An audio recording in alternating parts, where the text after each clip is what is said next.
आज के इस सागर के अंदर इस्कॉन मंदिर द्वारा आयोजित भूमि पूजन और शिलान्यास कार्यक्रम में समस्त प्रतिनिधिगण, सांसद, विधायक, सभी मित्रों को मेरी अपनी ओर से एक बार भगवान कृष्ण के नाम पर आपके इस नए देवस्थान का जो भूमि पूजन किया जा रहा है, वैसे भी हमारा बुंदेलखंड भगवान गोपाल कृष्ण के लिए ही जाना जाता है।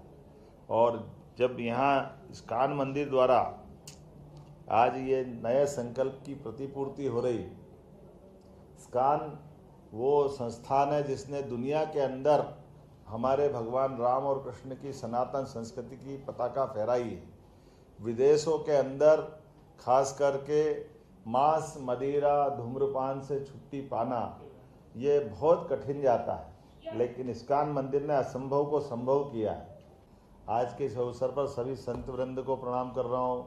माननीय मंत्री श्रीमान प्रहलाद जी भाई साहब, इस अवसर पर माननीय सांसद लता वानखेड़े जी, माननीय विधायक प्रदीप लारिया जी, सभी संत वृंद और हमारे जिला पंचायत के अध्यक्ष माननीय राजपूत साहब और सारे के सारे मित्रों को बधाई।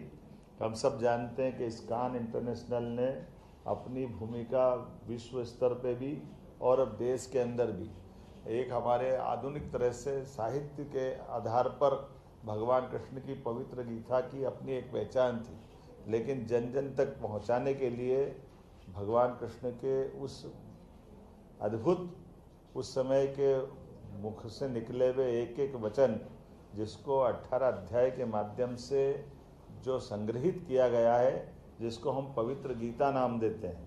हम सब जानते हैं कि पवित्र गीता के सभी अध्याय में हर प्रकार से हमारे पूरे जीवन को, जीवन के निचोड़ को, हर हमारे मन में उठने वाले अलग अलग प्रकार के प्रश्नों के उत्तर उसमें बहुत सुंदर प्रकार से दिए हैं।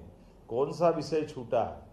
सांस्कृतिक, साहित्यिक, ऐतिहासिक, भक्ति, हर प्रकार के मन में उमड़ते घुमड़ते प्रश्नों के उत्तर देने का प्रयास भगवान कृष्ण के मुखारविंद से हमने सुनने का प्रयास किया है। जैसे जल से बर्फ बनता है, लेकिन बर्फ बनने के बाद बर्फ में जल दिखाई नहीं देता है, लेकिन बर्फ पिघलने पे फिर जल के रूप में वो हमको प्राप्त होता है। ऐसे परमात्मा की कृपा से मानव जन्म हमको मिला है, तो परमात्मा ने हमको दिया है, लेकिन हमारी अपनी भूमिका उस भौतिक रूप से इस शरीर के माध्यम से जो भी कर्म करना है, उस कर्म को अकर्म विकर्म के रूप में हमको ही उसको भुगतना है। कर्म करते हुए कौन बचता है?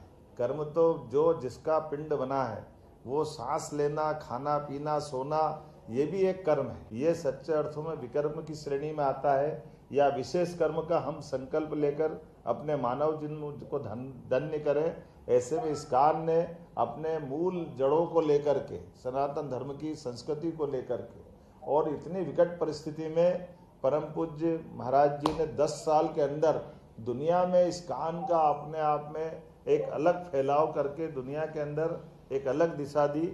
नीर में सब आनंद के साथ गोते लगाएंगे।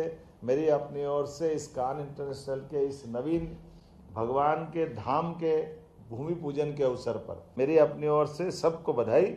बहुत बहुत धन्यवाद। बोले गोपाल कृष्ण भगवान की।